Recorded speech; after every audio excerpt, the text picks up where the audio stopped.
Welcome back, everyone, to the Punk Rock Horror Podcast, the only podcast where the love of horror movies meets the love of punk rock culture. I'm Matt.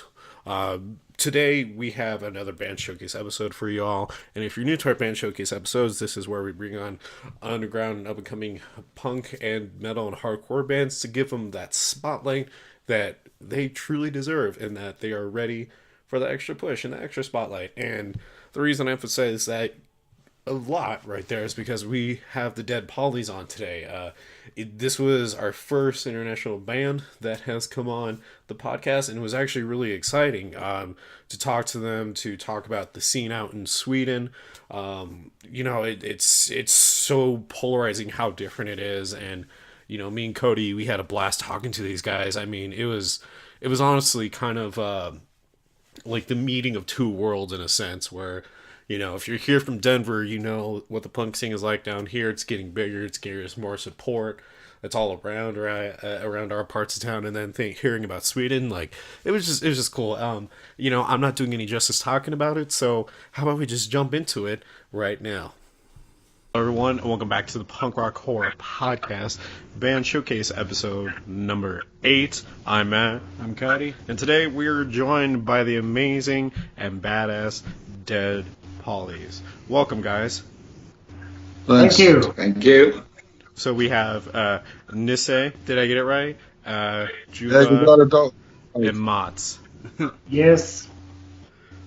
Awesome. Hello. No, Hello. I did it. Oh. So is it Nizza? Feel free to tell me if I'm doing it wrong.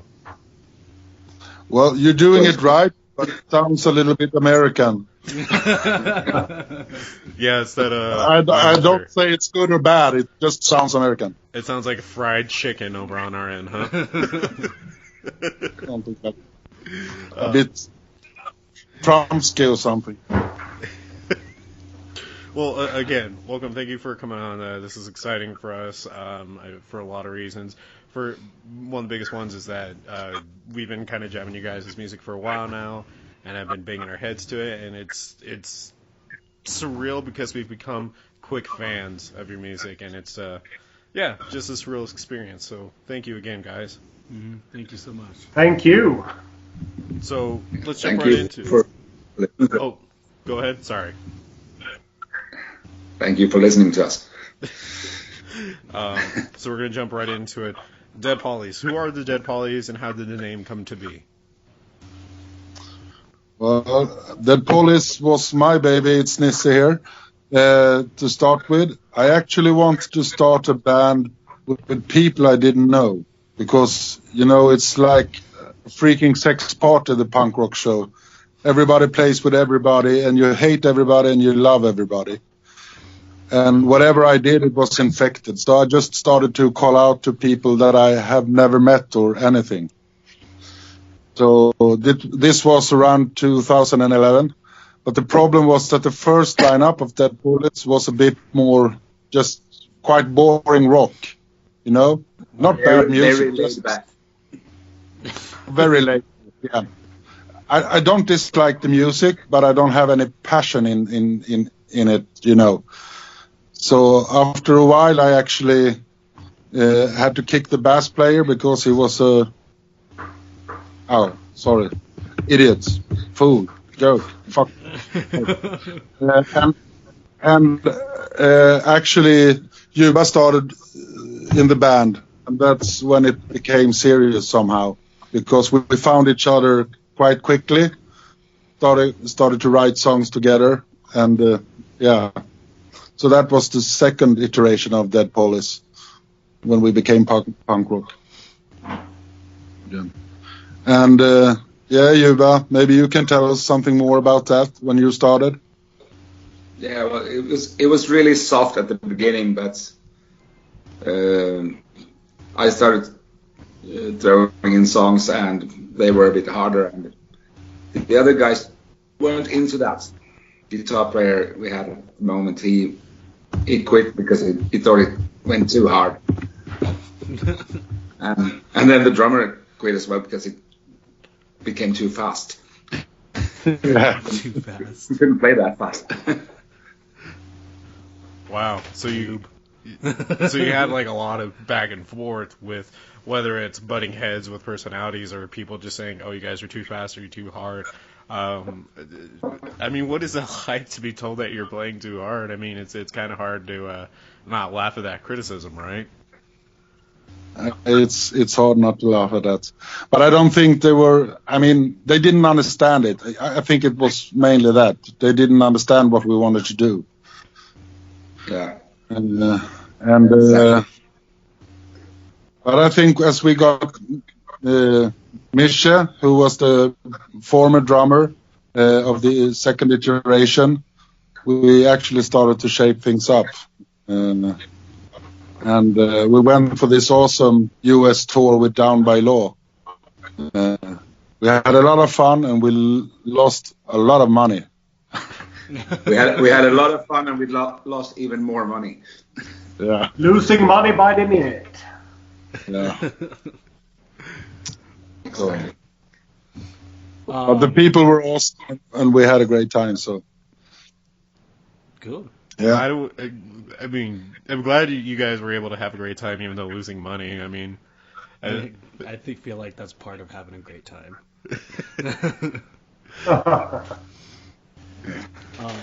Well, how long have you guys been into music, like playing your individual instruments and everything? Well, I've been playing the guitar for.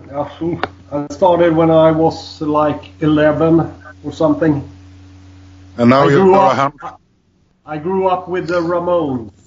Oh, And nice. I got love hooked. the Ramones. solid. I got hooked from the very first chord of Blitzkrieg Bop. Nice. And I was lost. Nice. I started playing when I was 16, and I've been playing more or less ever since. All different styles. I started playing thanks to a single I heard with a punk rock band called The Desperate Bicycles. 3 years back, and it was so bad that I thought I might as well pick up the guitar and try to learn to play as well. So thank you, Desperate Bicycles. And then I have played all different styles, everything from heavy metal to punk rock and progressive rock, even short stints in jazz rock, and Celtic punk also. So Cool. I play everything. Almost everything. Nice. It's good to keep the variety in there, right?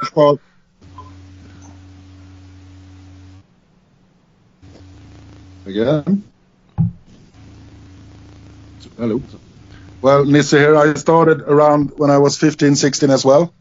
And I was so in love with the Clash, so I had to try it myself. I took an acoustic guitar and a fork, and I started to hammer on it.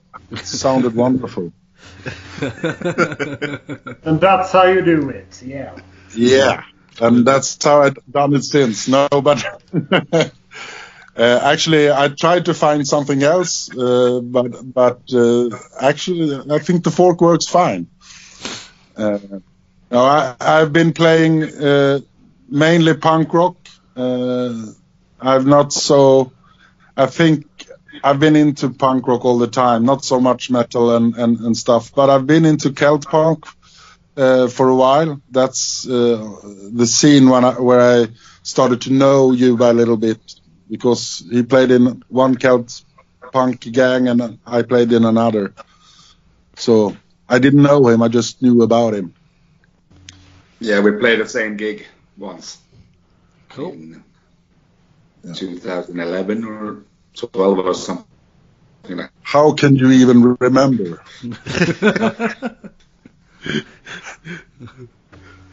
Yeah, listening to your music, there's So have a bit of brains and stuff.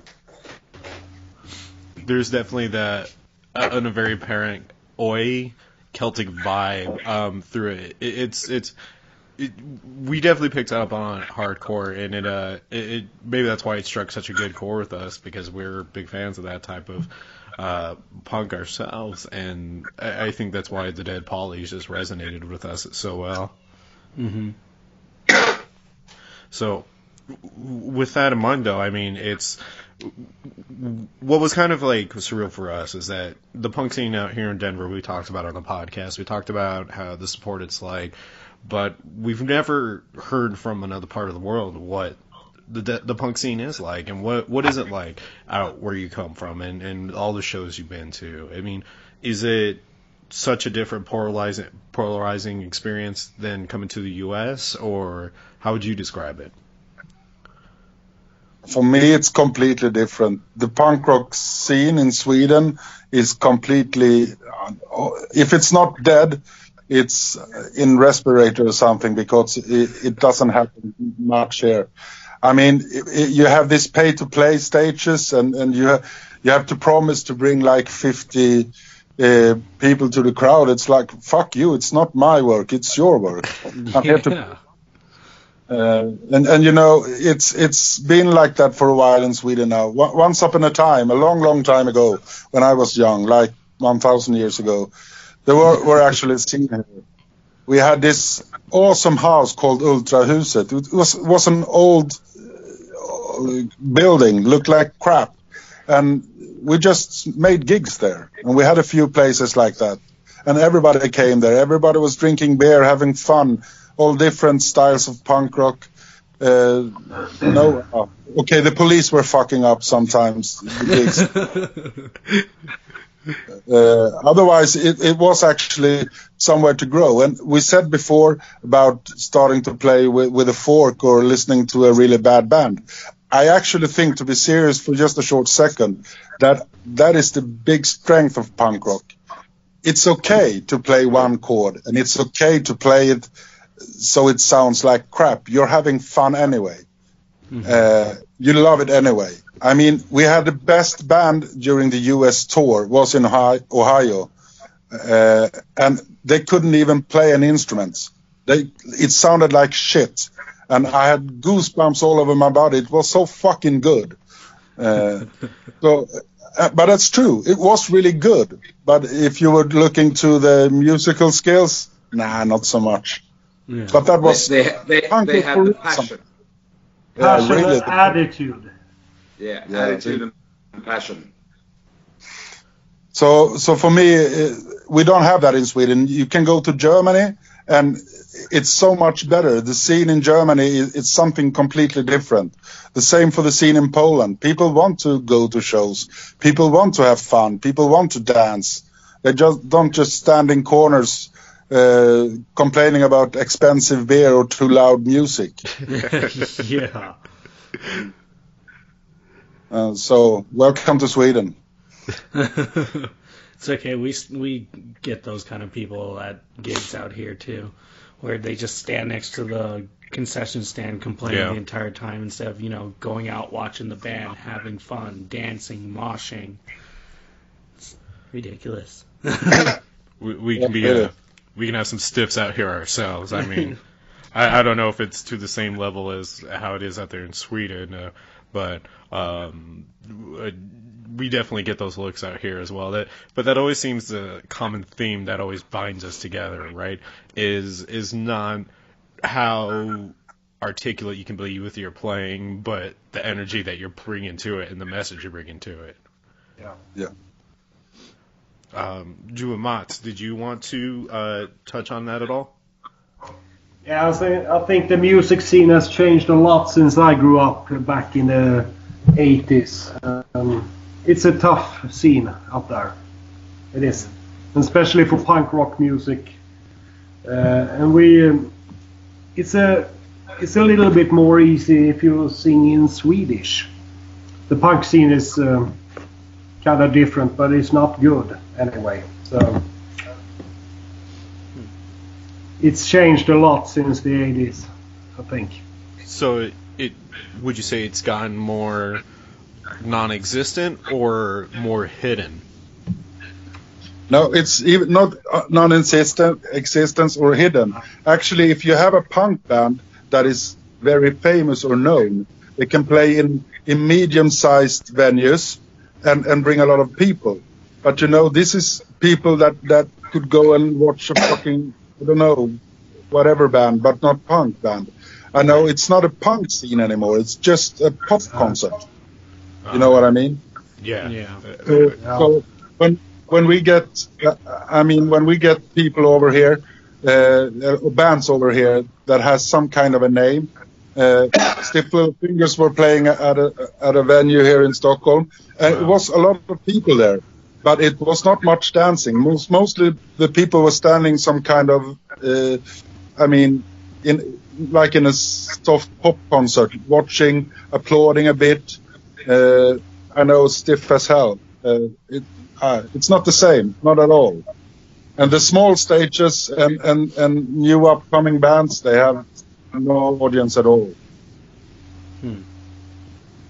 I mean, that's in a way, it's like it's heartbreaking to hear that, because when you're going to a punk show, like Cody said, you're going to dance and to have fun, and that's what we're all talking about here, is to dance and have fun. And we know a lot of punk bands feed off that energy from the audience, and if you're not getting that, it's hard to do those shows. Have you guys ran into that experience, and how have you overcome it, if so? Yes, I go to the audience. As a singer, when I drop the guitar, I have the possibility to leave the stage. If the audience is way back, I'll go to them instead. And I start to jump and scream and verbally accuse them for being idiots. And actually it works, because when I do like that, if I accuse them a lot and I call them fuckers and idiots, everybody comes to me after and tell me how good of a stage personality I have. I'm so good on stage. No, I'm not good on stage. I just hate the fucking lot of you. No, I was doing great before I started yelling at everyone. That's the thing you're not getting. No, but what I'm trying to do, if they won't come to me, I'll try to come to them, and hopefully they want to join me somehow. And sometimes, most of the times, it actually works. That's good. So you can complain as a band as well, or you can try to do something about it. And at least I try. Yeah. That's all that matters. Like, you want to enjoy your show and you want to put on a good show for the audience, so might as well kick their asses into gear. Exactly.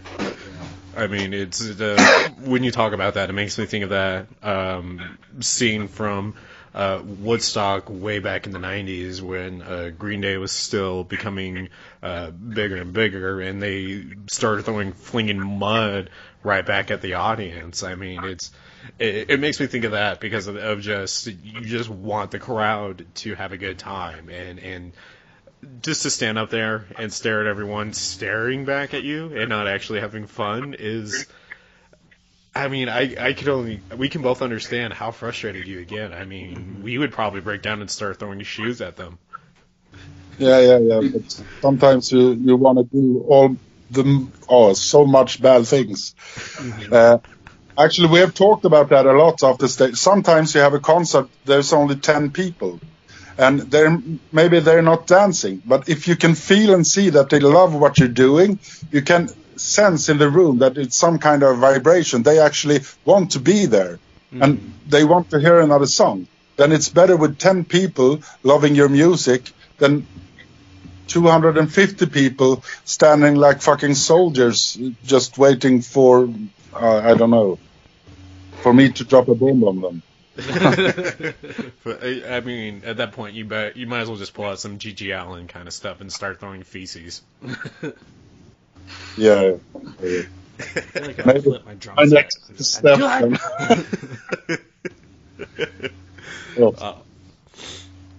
So, a couple things we want to touch on before we more talk about the scene and your experience here in the States is you're actually doing a tour with the Vibrators. Do you want to tell all of our listeners what that's about and where you guys are going? Well, it's actually a Swedish tour, and the reason is actually a little bit of what we have talked about. People are so uninterested in new bands in Sweden, and especially Swedish bands singing in English. So I was thinking, how can I get people interested to coming to our shows? I mean, I think we're doing an awesome job. The guys in this band, I love them all. Juba, Mats, and Martin. That's the only people I love, I think. Especially when I'm on stage. But I want to give people the possibility to hear us. So I actually reached out myself to some of these old London bands, and Eddie in the Vibrators, he actually answered my email and said, well, if you can fix a week or two in Sweden, we'll come over and join you. So I actually booked that tour in Sweden myself. It's a hard work, but I thought it was worth it because they're just classic. Yeah, that's awesome. And that's a big deal. I mean Yeah. you guys literally went the traditional punk rock way about it, of being like, we're going to do this fucking tour, or we got to figure out how to do the tour. Hey, let's reach out to the Vibrators. And the fact that they totally responded, they're like, yeah, let's fucking do it. Set up a couple weeks and let's knock it out. Like, that's kind of like a punk rock fairy tale in a way. Yeah, why? Somehow. Well, it felt like that. For me, they are one of the heroes. And actually, when I started with this, I didn't consider it so much because it was so much work in contacting all the venues, discussing prices and hotels and all that shit. Mm-hmm. And one day, all of a sudden, Eddie's calling me up from England and saying, "Hi, Nizza, how's things going with the tour?" And all of a sudden, I listened to this guy when I was really young and was sitting home drinking beer and having a lot of fun. And now he's calling me to check up on our tour. I mean, I felt like 14 again. I like, what am I doing this? That was awesome. Starstruck. I mean, what was that like? I mean, obviously, we can tell you were excited and floored, but also to Juba and Mats, what was that like for you guys to hear that the Vibrators want to do this tour and they want to answer the call and like help you guys out? I mean, what was that like to get that call? That was hilarious. Actually, the second punk LP I ever bought, the first punk LP I ever bought was the Vibrators V2. So that's really exciting for me to go on tour with them. Yeah, it's kind of like a childhood dream come true. Yeah. Yeah. I mean, I think that's also an attest to how amazing the punk can be in general. I mean, and maybe you can argue music in general, but we're going to go with punk because this is the Punk Rock Horror Podcast. But the fact that you guys can just be brought right back to your youth with the favorite bands, I mean, it's that's something. There's something to be said about that. Definitely punk rock. It's punk rock. It's definitely punk rock. That is for real punk rock, not this kind of playing punk rock, standing in line stuff, pop things today. This is real punk rock. Oh, yeah. You help each other out, you play together, you do the show together, and you have a lot of fun. I mean, go ahead. Yeah, that I was done there. Oh, okay. But again, that's just rad. I mean, the fact that the Vibrators, you just had to reach out to them, and it's always that saying, you never know until you try, and you tried, and they could have said no, and instead now you got this badass tour going on. But we also want to talk about your album Strummerland, which came out, I think it was this year or last year. I could be mistaken on my research, and so I do apologize about that. But how was recording and coming out with Strummerland? What was that process like for you guys? It was a very easy recording, one of the easiest recordings I've ever made. We had rehearsed a lot for the album, and we just decided to record them at our rehearsal studio because there was a studio guy who could record us there, and we actually did everything in 3 days. Oh, nice. From scratch. Played most of it live as well, so that's awesome. Like very easy to record that album. Did a very we have a We have a sense in this group. It's just everything is just natural. It's so cool to play in Dead Police right now. Everything just comes natural. It's like, should we do this? Yes, 1, 2, 3, 4, and then it's done. I mean, it's not so complicated. We don't do things, unnecessary things. If it feels good, if it sounds good, well, yeah. You can definitely see that in your music videos too for a lot of your songs. You can definitely see that camaraderie and that synergy. And in a lot of Band Showcase episodes, we've mentioned that a lot. And I always think it's worth mentioning when you do have that synergy, because you have your bands who are coming to do a show and to make music, and that's kind of where it ends for them. But to have that brotherly bond and synergistic bond of that everyone's on the same page, I mean, the argument can be made that it does but elevates the music to a higher standard of appreciation. Was there a song on Strummerland that you guys really favored a lot, or one that just stood out to you that is your favorite to play?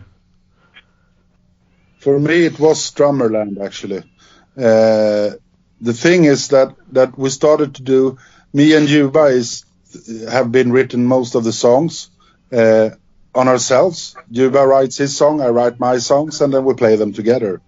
But what we did here was that we tried to involve more people. So I wrote a few lyrics. I sent some of them to Mats and some of them to Juba. And when Juba came back to me with Strummerland, I think I had a hard-on for a fucking week.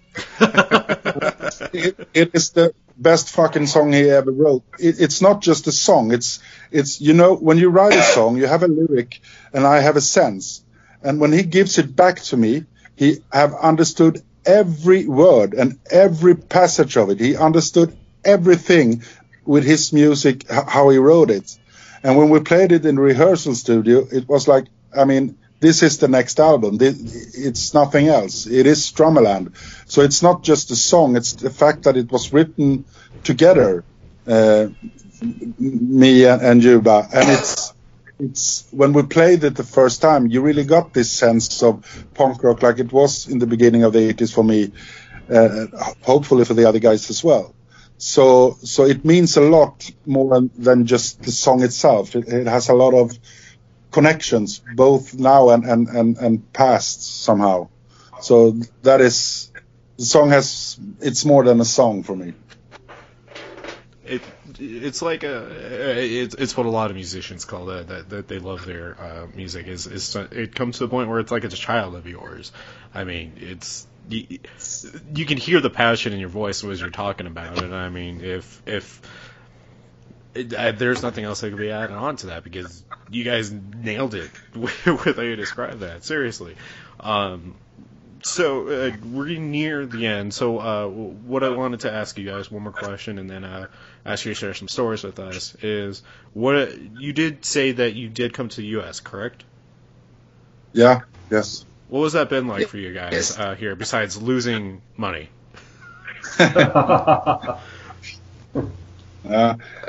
I mean, I can take my part of it is that the first, just hearing from the booker that Down by Law actually liked our music and wanted to do the tour with us. I mean, that was awesome. I didn't even know that he had this connection. So Dave Smalley, he's a really nice guy. I mean, all of them in Down by Law was really nice to have a deal with. But the idea of coming over and playing with an awesome band like that on the other side of the earth, it was really awesome. And the first thing that actually happened on the first gig was like we didn't bring our guitars. The idea was to buy a few guitars there because it's so much cheaper in the US. And the day before the gig, we went to this music store in Long Island. I don't remember the name. Do you? Gene or something? Do you, Juba? No. Anyhow. And I found this Captain America guitar. And I thought, how hilarious wouldn't that be? A Swede big fucking punk playing on a Captain America guitar. I need that. But the problem was that it wasn't tuned properly. You need to fix it. So I ended up buying just a Fender Stratocaster. It was a good guitar. But on the first show in Long Island, a guy called John actually bought this guitar for me and gave it as a present to me on stage after the show. That was so awesome. He gave me a fucking guitar. Talk about support. That is support. That was awesome. So I just had to tell that story because I've been playing punk rock for so long, and people have given me whiskey and beers, and I even got underpants from people, and even guys. But but the thing is that nobody has ever given me something like a guitar. I mean, why? I love them all. And otherwise, I think the tour was all. Correct me if I'm wrong, Juba, but all the people we met were awesome. And the thing is that we didn't get our money, and we didn't even get hotels in all the spots or places to sleep. But actually, people in the audience gave us places to sleep on several locations. We had this guy, Steve, I don't remember where, but he had some ancestors that were from Sweden from like 200 years back. And he gave us his sofa and extra beds and stuff, and gave us breakfast. We had this girl in Chicago who gave us sleeping and accommodation and stuff. That was so cool. We'll say that about the States here is that for some reason it's not uncommon that fans from a show will offer up a place to stay for a lot of bands. I mean, especially in Colorado. Yeah, down here in Colorado, we love our punk rock and we love our bands to come out here, and we show up mad support for them. I mean, it's something that we enjoy to do, and you know what? If we could offer up a place for the Dead Pollies when you guys decide to come by here, we'll definitely do it. Mm-hmm. Just start to book the shows then. We are pushing a little bit, but I do want to ask you guys one last question is, what are some crazy stories that you're willing to share with the listeners from shows that you have played or have been to that you're comfortable with sharing and that won't get you in trouble? Everything gets us in trouble.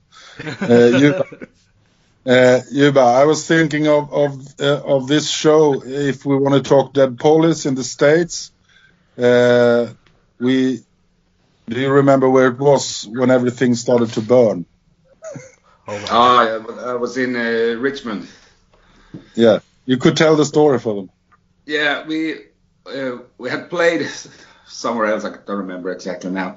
The day before, and there were like 15 people in the audience, and that included the two bands that played before us. So I think there was like 2 people who paid to get into the show. The night after in Richmond, the place was packed. We got the best sound check ever. The sound was fabulous. We got great food. And I was tuning my bass when the lights went out in the whole place.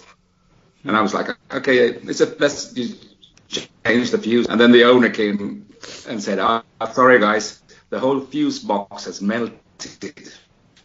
The gig was off. Your guys' music melted the fuse box. well, I hope it wasn't our fault, but you have to build stronger stuff in the US to bring Swedish punk bands over there. Where there's a lot of things we need to fix on our end. Yeah. If we would talk about crazy things happened on tour, I mean, we could have a show on our own about that. I mean, just to make sure, this is before Dead Pollies, but playing in Poland is really interesting. For example, we had this gig coming up. I was standing outside having a cigarette, and I see this girl come screaming, running as hell, and after her another girl, punk rock girls, both of them, with a fucking axe, waving all over the place. And this Polish guy stands beside me, and I ask him, shouldn't we call the cops or something? Nah, they'll calm down. What? I mean, she's gonna kill her with a fucking axe. Come on. When the show starts, they all don't even worry about it. Yeah, this is it's a weekly thing. And actually, when we started to play the music, these two girls were in front in the mosh pit, dancing together, almost, I don't know, loved each other. So it's like... So that reminded me to be careful of choosing Polish girls. So. Yeah. I mean, the whole axe thing, where there's just like, it's cool. Don't worry about it, guys. It's just an axe. That's all. Like, I mean, there's a story there that needs to be told. We got time for one more story if anyone wants to jump in one more time. Otherwise, we can start closing out the show.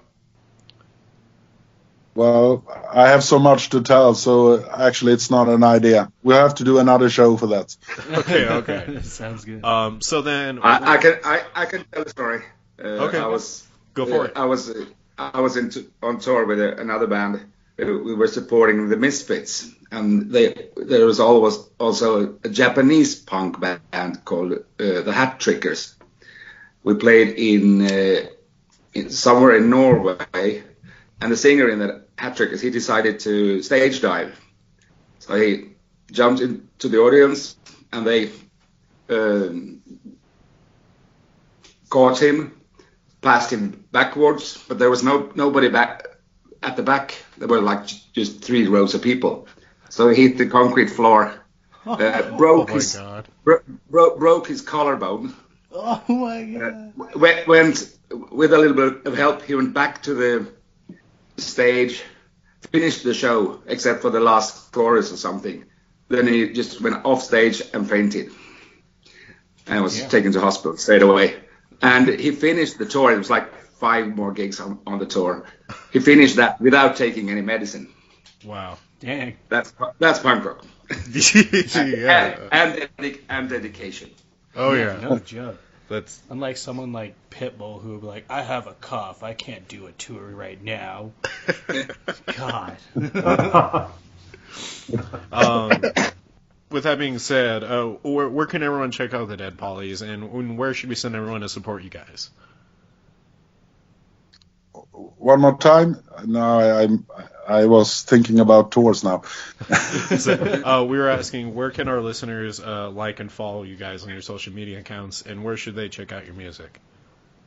Yeah, they can always go to our homepage, of course, deadpolice.com, and we're active on Facebook as well, facebook.com/deadpolice. And Bandcamp is also a good idea. It's just deadpolice.bandcamp.com.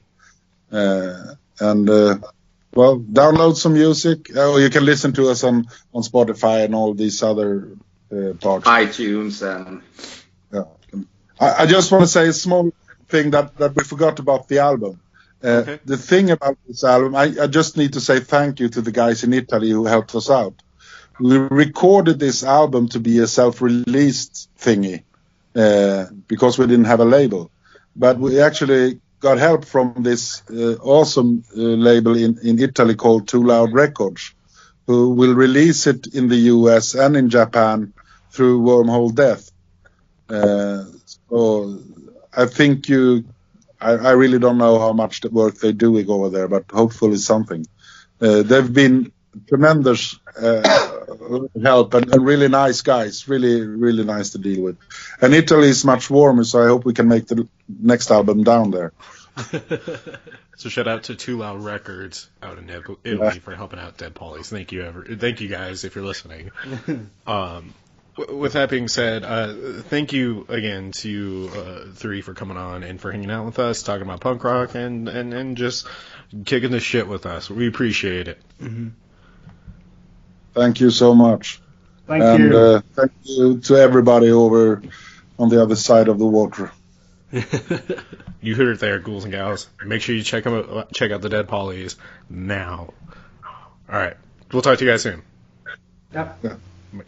Bye. Bye. Bye. Bye. there you have it, ghouls and gals. That was a fucking awesome interview. Am I right? I told you it was going to be great. You know, it was a blast talking to them, and you know, I hope you guys enjoyed it. I mean, Cody had a blast, and you know, all I have is great things to say.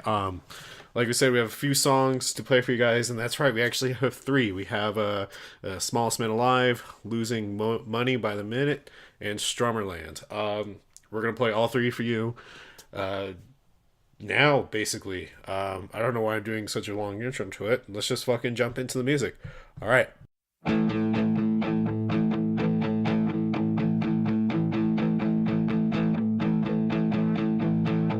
I remember when it came to me at the first court I was redeemed, and the second one made me free. I could do everything I dreamed. With a rage like Johnny Rotten, I was spitting out my hate.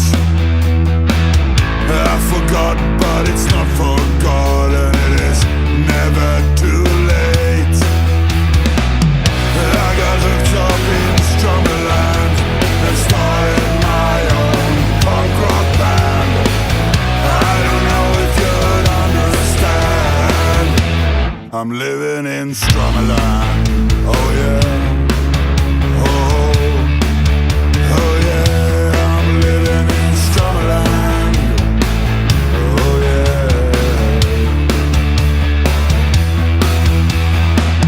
I was singing wait and see, and I meant every single word. I was screaming 1, 2, 3, it was the life that I preferred. I got hooked up in Strummerland and started my own punk rock band. I don't build no castle of sand. I'm living in Strummerland. Oh yeah.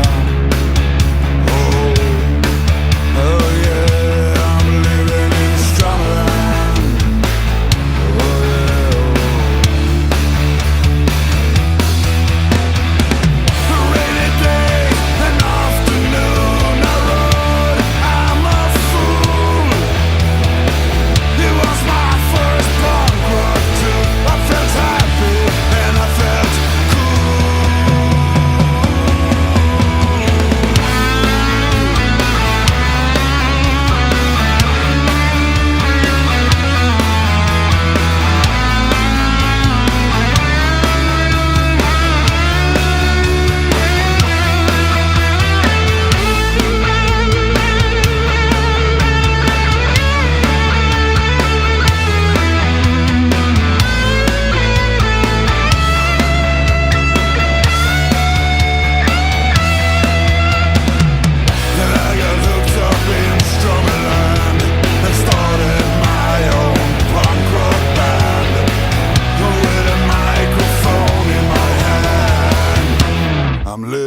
Strummerland.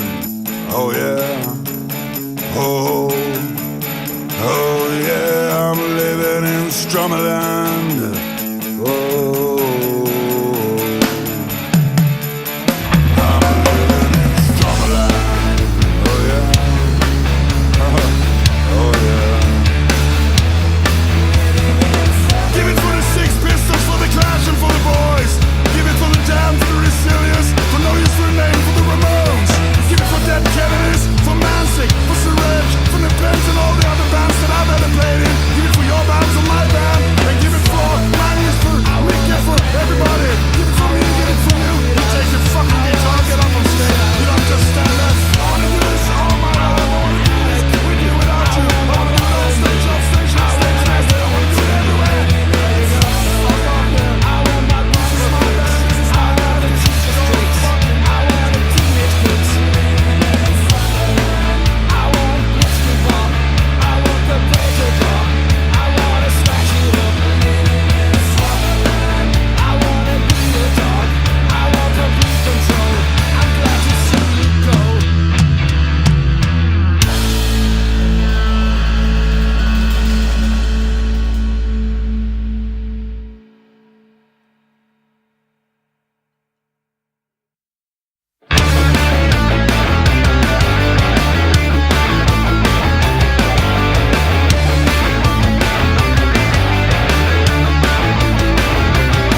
be real.